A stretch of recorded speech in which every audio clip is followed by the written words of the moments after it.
Hello and welcome back to Pictorial on Relay FM. My name is Quinn Rose. I'm someone who didn't go to art school, but I love art and finding art in places that maybe you don't necessarily think they are all the time. Hi, and I'm Betty. I'm also someone who did not go to art school, but I also love art and finding art in peculiar and unexpected places. I've also been working at an art gallery for the last, actually, almost 8 years. So I know a little bit about art, but I'm excited to talk about things outside of the gallery as well. So today our topic was recommended by Bastian Enoch, and they asked us to talk about the question of, are video games art? This has been an ongoing debate for some people who are artists and critics in this whole space. I think that based on conversations that we've had in the past, that both of us would say that yes, video games are art. Is that a fair assumption?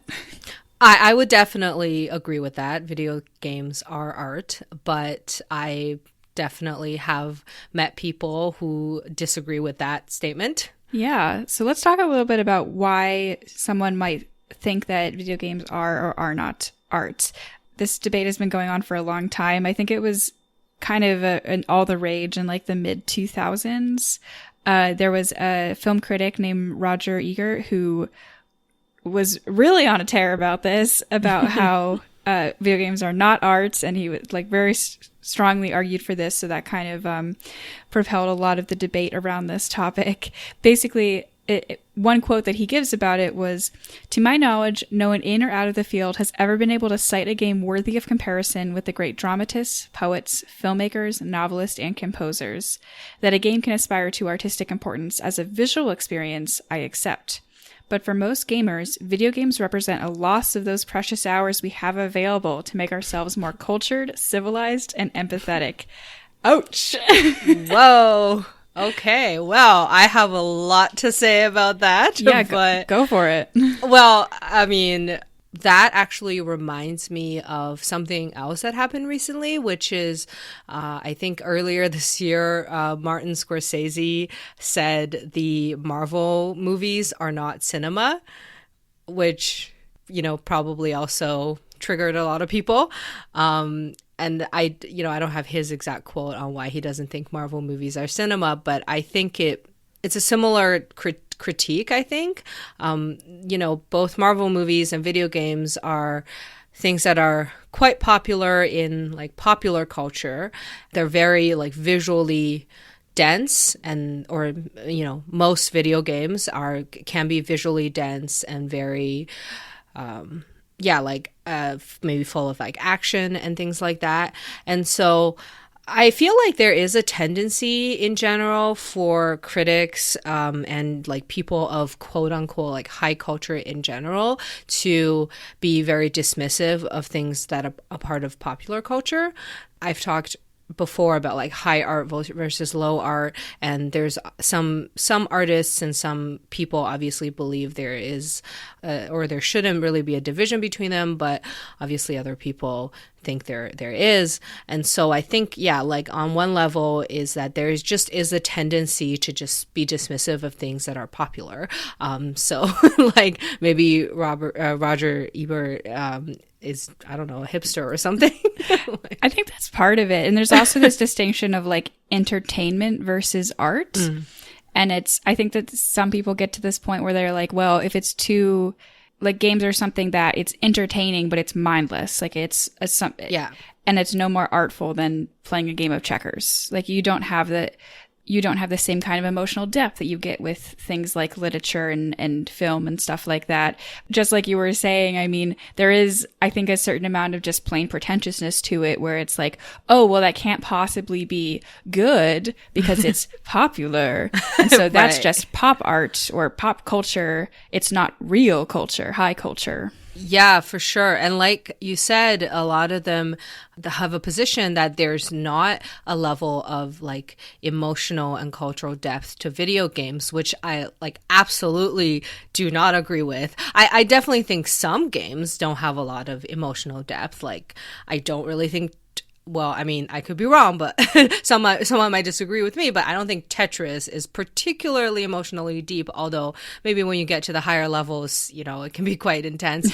But, you know, a game like, for example, like The Last of Us is like so emotionally rich and deep. And again, I don't know, I can't say much about its like cultural significance, but there are so many games that can just suck you in terms of like, yeah, like emotional significance and just suck you into their world. So, you know, I definitely disagree with them on that note. And then the other thing you mentioned was he was saying that, you know, it's kind of just a waste of time. You know, you could be spending this valuable time getting cultured by reading literature or going to a museum or whatever. And as somebody who does read books and does go to museums and does, I don't know, like go to a symphony once in a while, but also plays video games sometimes for like 20 hours in a row, that might be a bit excessive.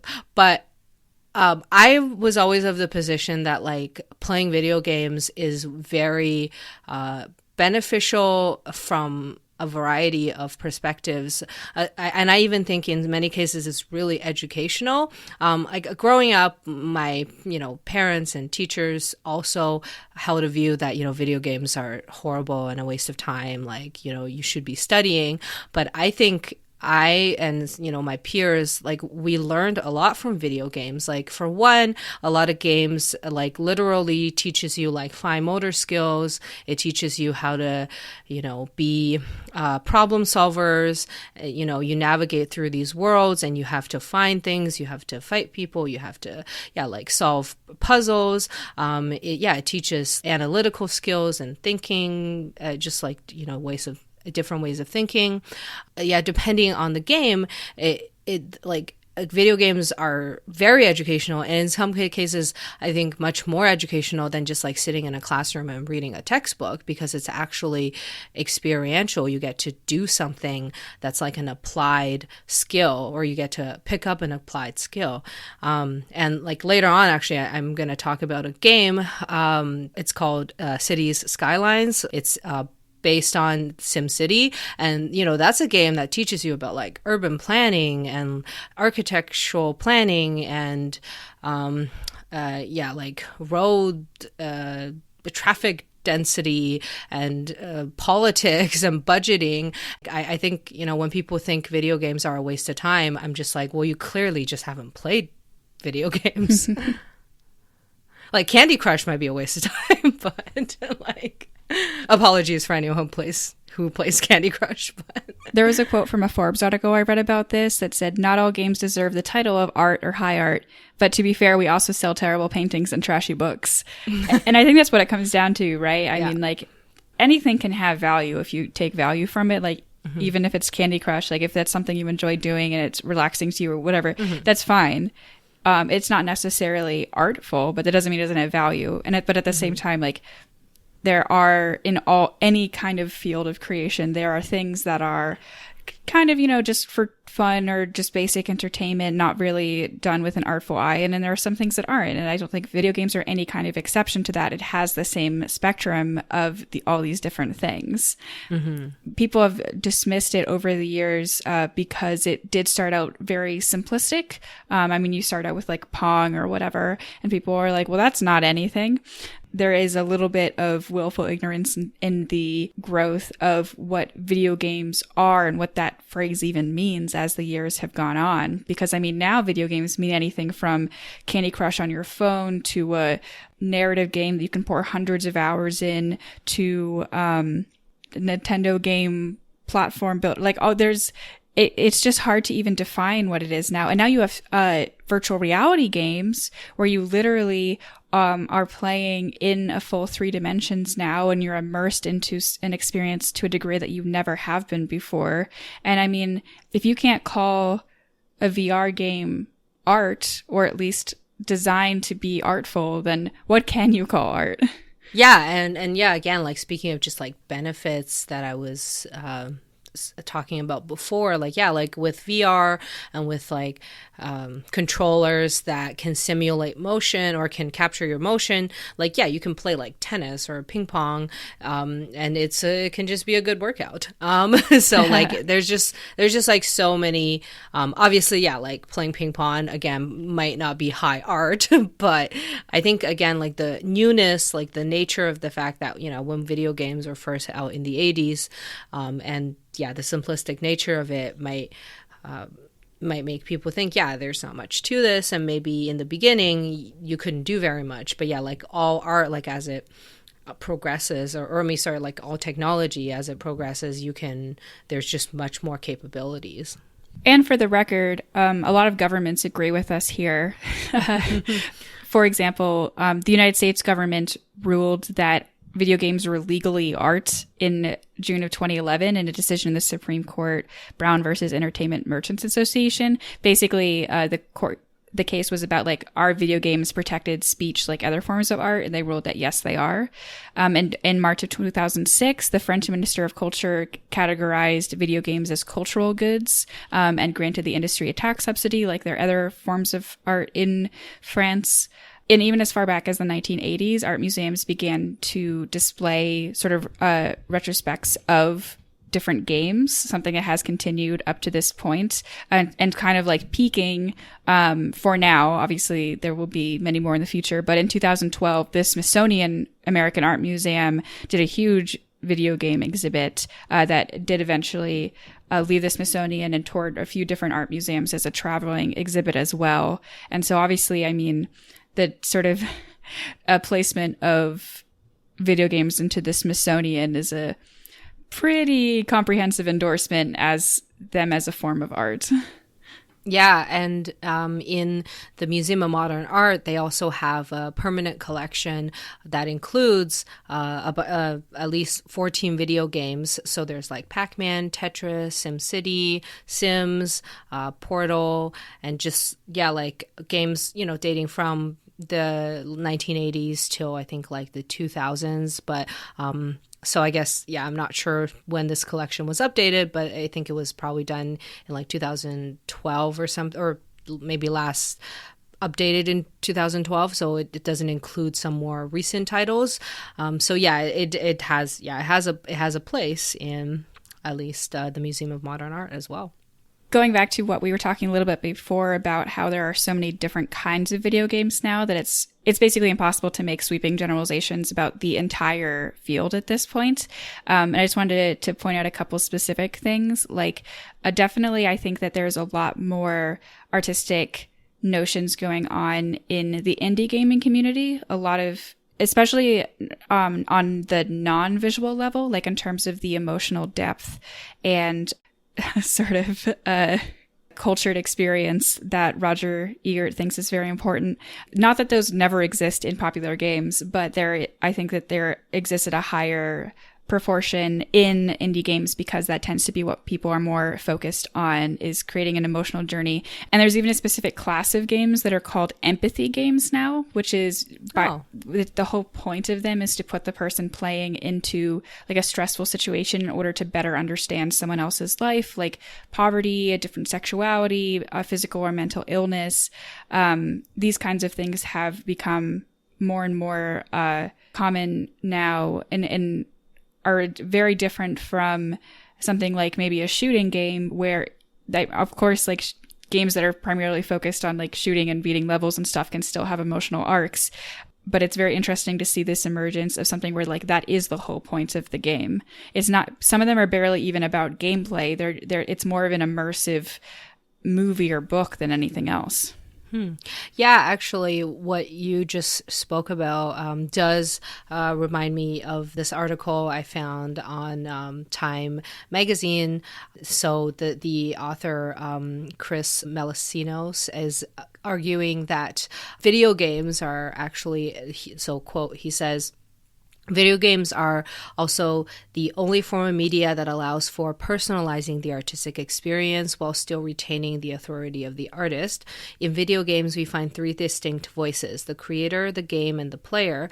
Those who play a game are following the stories of the author and are bound by the constructs of the rules, but based on choices they make, the experience can be completely personal.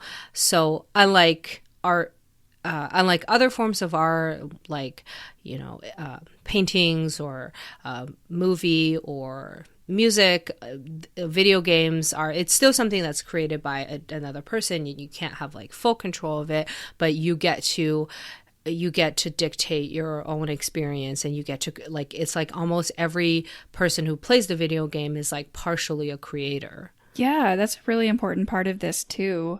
That there are some things that video games can't do the way that other mediums can, and there's some things that other mediums can't do as well as video games. They do create, just like with anything else, they have their own set of advantages and disadvantages. And the person who wrote that Times article was actually the same person who curated that exhibit at the Smithsonian. So, okay. Oh, interesting. Full circle moment. Nice. So I think we want to talk a little bit about the particular games that we really appreciate their art for either visual or emotional reasons. And so do you want to start out by talking about a couple games that you love? Oh, yeah. I have a list of a whole bunch, but I mean, maybe I won't go through all of them, but so one thing that kind of immediately came to mind, I don't even know why. It's kind of a weird choice for a game, but a game that I've really enjoyed, I started playing this a few years ago, but I really enjoyed it, is a game called Papers, Please. Oh, yeah. Yeah, so it's really funny. Yeah, it's kind of a weird choice, but yeah, it's developed by indie game developer Lucas Pope, and you play as this border crossing immigration officer in this dystopian Eastern Bloc country called Arstotzka. It's like a fictional, like, Eastern European country, and basically, like, so the game is it came out in like 2014, but the graphics are like almost look like it's like 8-bit. It's like, low pixelated game, but yeah, so it's a simulation game where you play immigration officer, and you basically you check people's immigration documents, like their passports, their visas, their work permits, and you decide if they're acceptable to be let into your country or not. And if you let the wrong person in, they might be a terrorist and blow up, like, something in your country. But if you don't let someone in who's supposed to, you get like penalized. And then I actually haven't finished the game, but like there's like actually a storyline, and throughout the game you have people trying to like bribe you. You'll have like women who are like, oh, if you let me in, you can come visit me at the strip club and I'll give you a lap dance for free. Like, so anyway, yeah, it's quite interesting. So anyway, I thought of this just because like this game is so like visually, so it's visually, like, I don't want to use the word beautiful because it's like, it's supposed to be depicting like a dystopic Eastern European country, but it is like visually quite stunning, even though it's, it's just got like very like low resolution graphics, and just like but it's not just the visual aspect, it's kind of like the whole way that it's laid out, the way that, it really makes you feel like you're working as a, bureaucrat, and you have like this desktop in front of you and people and papers that you come across, and you have a stamp, and just also like the sound design, the audio of like just the clicking of the stamp, and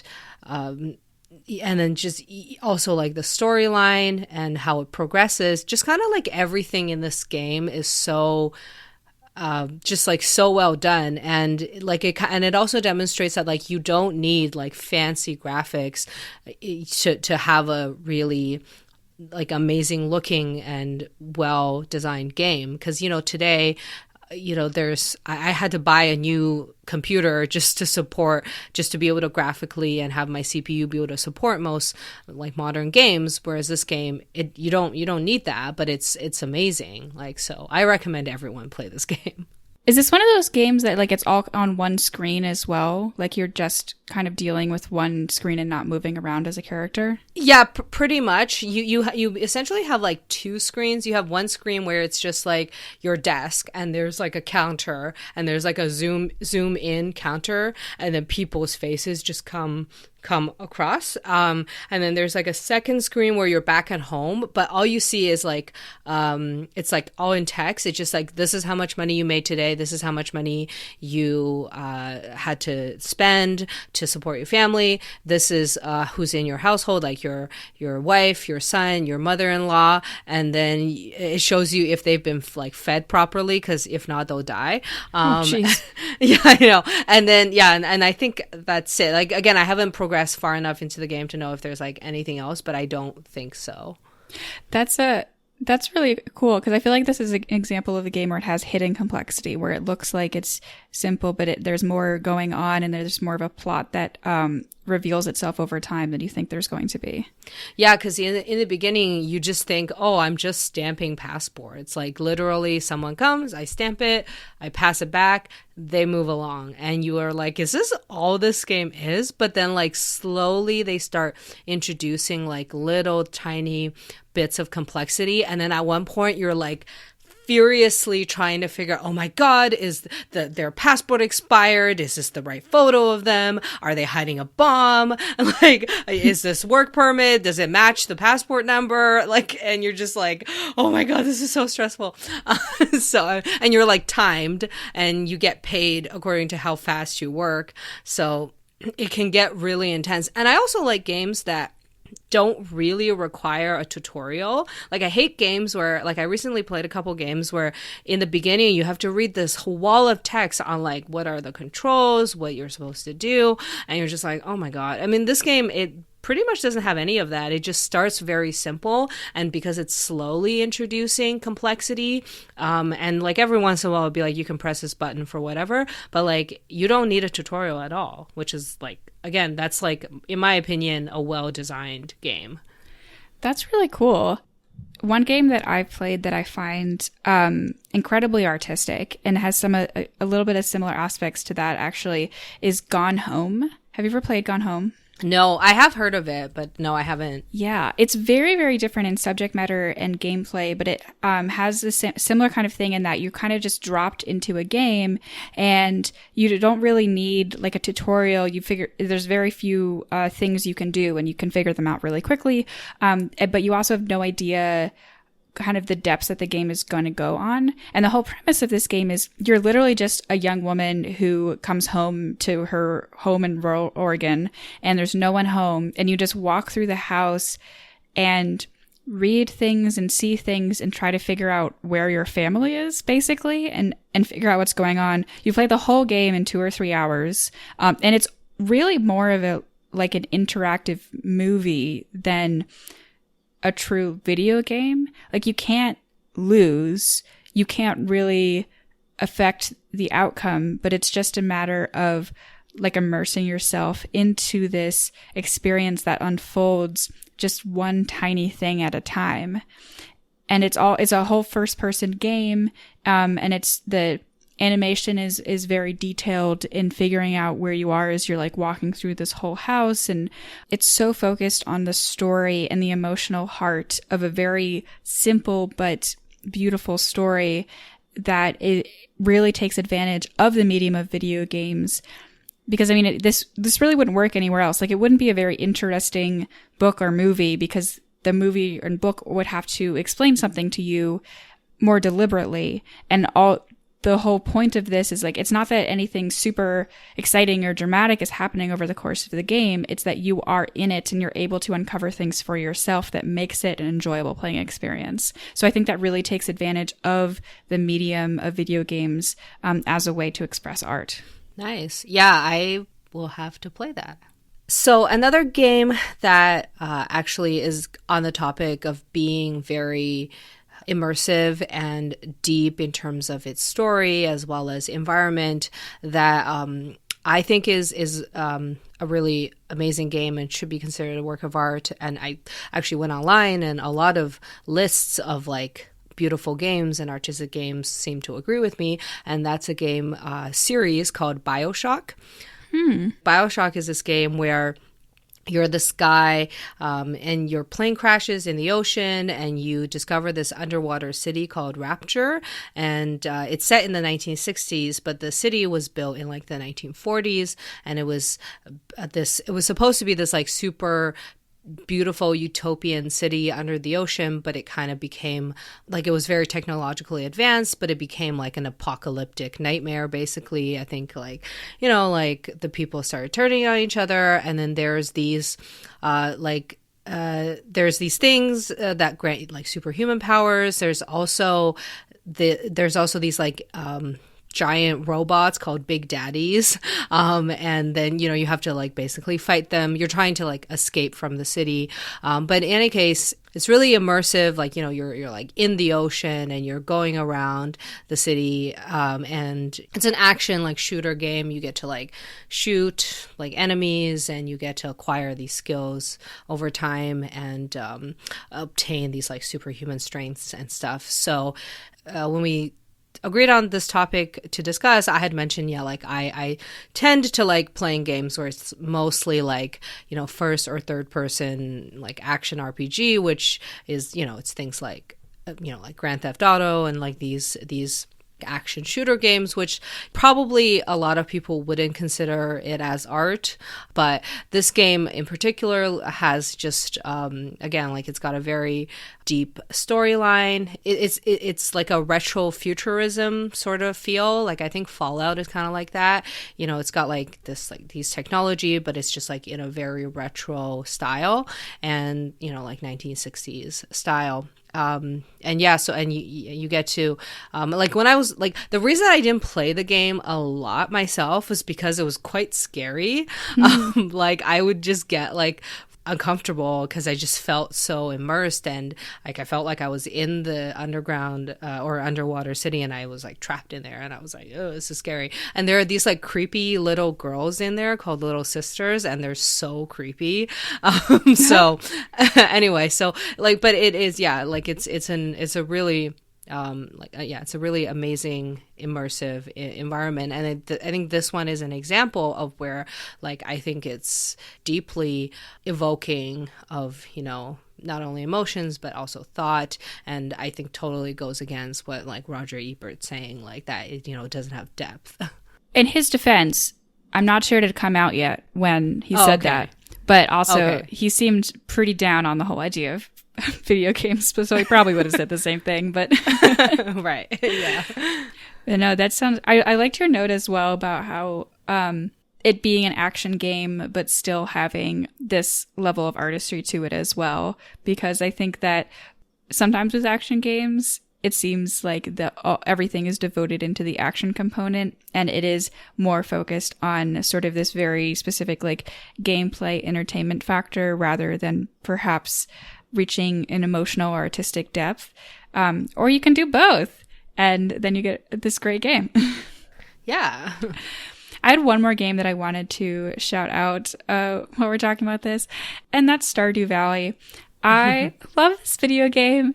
This is a very popular opinion. It's an immensely popular game, but it's just so delightful. And the reason why I want to shout it out here in particular is because of its very specific art style. So it's a game, it's very close to, it's similar to the Harvest Moon series. It's a farming simulator. Like you're a person, you get farm, there's a village where you meet people. There's actually a wild amount of options in gameplay, and it's more focused on this idea of like resource management and developing your farm and stuff, which are the kind of games that I tend to really love. But there's also plots that you can develop and relationships that you can develop throughout the game. And it was all made by one person, which is just painful to even think about. I cannot believe this one person did all of this. But the art style in particular is beautiful. It is like a pixel art style, like what you're looking at the gameplay, you as a person are like the small avatar on the screen, and you're running around this pixel art style kind of farm. It's a bit cartoony, but everything is done with immaculate attention to detail. The colors are beautiful. The design of everything is beautiful. And it's really made to not only be functional as a game and as a like this farming simulator, but also beautiful, and that you can tell that there was a lot of work put into making sure that every frame of this game is aesthetically pleasing, which I think is so great for this kind of thing. And it's not the kind of game that's necessarily trying to tell you like a really important lesson, although it does have emotional depth, and it does have like these possible avenues that you can go down on. It is more focused on like sort of a gentle gameplay experience than that. But at the same time, like I do think that its aesthetic value is just off the charts, and that it is such like a lot of people want to do this pixel art kind of style design, but they don't do it well. And I think this is an example of someone who has perfected that art style perfectly. Yeah, I'm looking through the pictures on like Google Images, and it is quite stunning. Can you like get married and have babies in this game? Yes, you can. Okay, you can even get divorced if you so choose. Do you have any more games that you want to shout out? Yeah, so just kind of quickly, like kind of similar to this game, to Stardew Valley. It's a game I mentioned earlier. So a game I absolutely love is a game called Cities Skylines. So it's a simulation game where you get to build your own city, and I believe people who worked on the game originally used to work for the developers of SimCity, but that SimCity, like SimCity 2000, when it first came out, I believe in 2000, it was like the first that I know of like a city simulation game. City Skylines it's like a modern version of it, and it's basically you build like roads, you build water like pipes and sewage pipes and electrical grids, and you can zone the city by like residential, commercial, industrial, and then there's various services as you try to grow your city, like police and education and hospitals and all kinds of things. But like the thing that I find with this game, again, like it's also beautiful. Like it's super well done in terms of graphics and visual quality. But it's just you get to learn so much. Like I was telling people at work about this, and they were just like, "Oh my God, they should like have this game be in schools," because you're like the mayor, you're managing the budget, you're managing like taxes, and at one point even gets really complicated. Like you can implement like specific like recycling policies for certain district of the city, or like tax policies or development policies, all kinds of like nitpicky little things that you can choose like to leave them on default too, and just make a beautiful city. But like at one point I was like, people were complaining that the garbage wasn't being picked up, and so I'm like, oh my God, it was because like I had a traffic jam. And then I was like, okay, like how do I solve this? And I tried to build like subways and buses, but I couldn't afford it. And then I built like a new high-tech zone to try to reduce pollution in the city, because I didn't want to have like factories and pollution anymore, because people were complaining about that. But then like I didn't have enough educated people in my city to work in the high-tech district, because I didn't have enough schools and like universities and colleges. So then I tried to build those, but I, again, wasn't like in my budget. And I was just like, oh my God, this must be what it feels like to be a city planner. So I just think it's so interesting. Like it's obviously, it's still a simulation. It's not like a real city, but it does just teach you like, these are just even the basics of all the complexities a city has. So yeah, like I love that game, and I think it's a work of art, and I also just think it's super educational. That's an interesting take on a game that like is maybe even more educational than they realized it was going to be. I think that's another huge criticism that's levied at video games. I mean, there's a lot. People like to fight about video games a lot and how they're too violent, or they're rotting people's brains. And obviously, again, with all mediums, there are different entries do different things, and some of them they teach you how to run a city. Exactly. Yeah. So again, like I think I think it's just